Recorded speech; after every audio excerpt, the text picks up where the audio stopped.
সূর্যমুখী আছে দেখেন প্রত্যেকটার সাথে যে মৌমাছি আছে, হ্যাঁ এই যে দেখেন এই যে মৌমাছিগুলা, এই মৌমাছিগুলা ওরা এখান থেকে মধু নিচ্ছে এবং ওরা কিন্তু পরাগায়ন করতেছে। এমন পাড়াই সেই জায়গা দিয়ে এই পেঁয়াজ যেমন আমার কোদাল দিয়ে উঠান লাগবে, এরকম আরো কতগুলা ছিঁড়ে নিয়ে গেছে এখান থেকে। বাট এই ফুলগুলা ছিঁড়ে নিয়ে তো কোনো লাভ নাই আসলে। হ্যাঁ, আসসালামু আলাইকুম, ঈদ মোবারক। আজকে ঈদের দিন আপনাদেরকে অন্যরকম একটা জিনিস দেখাই। এটা মূলত হচ্ছে আমাদের সূর্যমুখী গাছগুলো আর কি, মানে আমরা সূর্যমুখী চাষ করছিলাম যেগুলো, সেগুলা আপনারা হয়তো দেখছেন। আমি ফুলগুলো আপনাদেরকে দেখাইনি, এটা সঙ্গত কারণেই দেখানো হয়নি আর কি। বাট আজকে যেহেতু ঈদের দিন, কোনোভাবেই আমরা এটা কন্ট্রোল করতে পারলাম না। আসলে সকাল থেকেই শুরু হয়েছে এটা। সকালে যেহেতু বৃষ্টি ছিল, জমিতে একটু কাদা কাদা ছিল, তো ভাবছি যে হয়তো কেউ আসবে না, কারণ এই কাদার মধ্যে কে আসবে জমিতে। তো বিকাল পর্যন্ত একজন লোক এখানে নিয়োগ দেওয়া ছিল, বাবু কাকা এখানে রেখে দিয়েছিলাম যে কাকা আপনি এখানে দাঁড়ায় দাঁড়ায় দেখবেন যে মানে কেউ নষ্ট করে কিনা। হ্যাঁ, এত টেকেল দেওয়ার পরেও এই দেখেন এই যে এত বড় একটা ফুল এই যে ছিঁড়ে ফেলছে।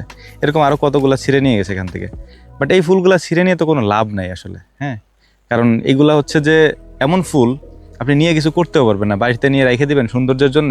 বাট এইখান থেকে যদি এক একটা ফুল কেউ নিয়ে যায়, এরকম কি পরিমাণ ক্ষতি হয় জানেন এটা? মানে সূর্যমুখীর ক্ষেতের পাশে আমরা পেঁয়াজ লাগাই রাখছিলাম, দেখেন এই পেঁয়াজগুলোর অবস্থা।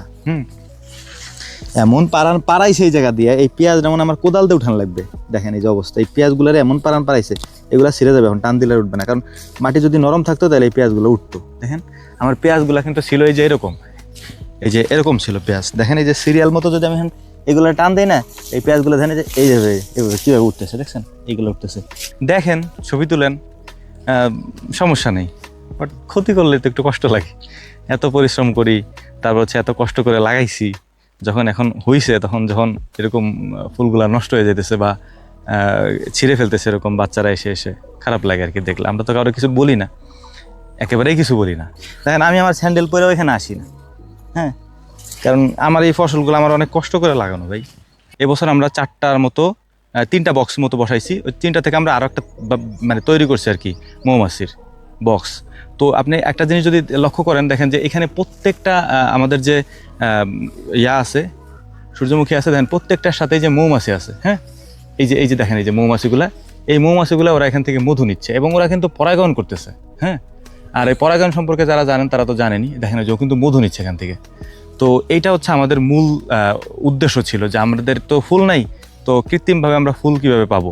তো কৃত্রিমভাবে তার ফুল হয় না, কৃত্রিম ফুলে তার মধু হবে না।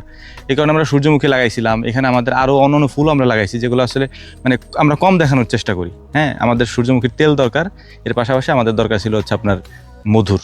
তো আমাদের এই যে জমিটা দেখতে পাচ্ছেন, এই জমিতে মূলত আমাদের কলাই বুনানো ছিল। গত কয়েকদিন আগে কলাই আমরা মূলছি, সেটা আমি আপনাদেরকে হয়তো দেখাবো ইনশাল্লাহ। তো যেহেতু কলাই উঠাই নেওয়া হয়ে গেছে, কাকা কলাই উঠাই নিছে, কলাই উঠাই নেওয়ার পর এই জমিটা কিন্তু ফাঁকা। তো এখানে এই যে রাস্তা, এই রাস্তা থেকে কিন্তু এখানে সরাসরি আসা যায়। আসার পর এখান থেকে আপনি অ্যাভেলেবেল ছবি তুলতে পারেন, সমস্যা নাই সেটা। কিন্তু ওই মানে ক্ষেতের মধ্যে যাওয়ার কোনো দরকার ছিল না আর কি। ক্ষতি হইলো আর কি, একটু খারাপ লাগতেছে।